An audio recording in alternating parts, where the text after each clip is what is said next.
تعملوها بالقلب، قلب شويه، القلب شويه هذا شويه. المشاهدين شفتوا كيف ما كتبعوا هذه السياره ديال الفنان عبد الوهاب الدكالي للاسف كما كتبعوا الحجر قدامها معدمه. حبسوا الساس قال لي ما غاديش نمشي، ضرب شي طوموبيل حتى تخلص 400 درهم عاد تمشي من هذا المكان. بكل صراحه يعني هرم عبد الوهاب الدكالي وقعت في واحد الموقف صعب، موقف صعب بكل صراحه.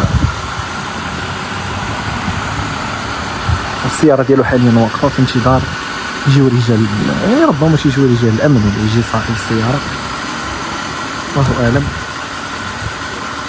تخيلوا معايا الاخوان يعني انه فنان عبد الوهاب الدكالي يتحط في هذا الموقف هذا بالسياره ديالو، هو مريض يعني مريض ضارو القلب ويحبسوا. يعني الاستاذ قال لي لا ما غاديش تمشي، قصتي طوموبيل حط 400 درهم وسير. واقف هنايا وخلاه واقف وهو مريض، يعني يقدر في اي لحظه يقدر يغيب،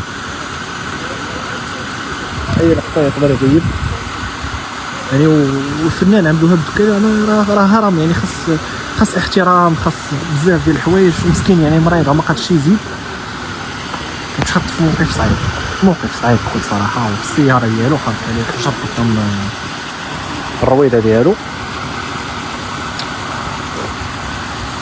في انتظار اما يجي صاحب السياره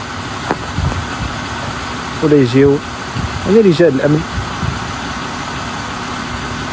باش يعاينوا شنو وقع، لان بزاف ديال الناس ما يسمعوا هادشي وقع هنا، كل واحد اش كيقول.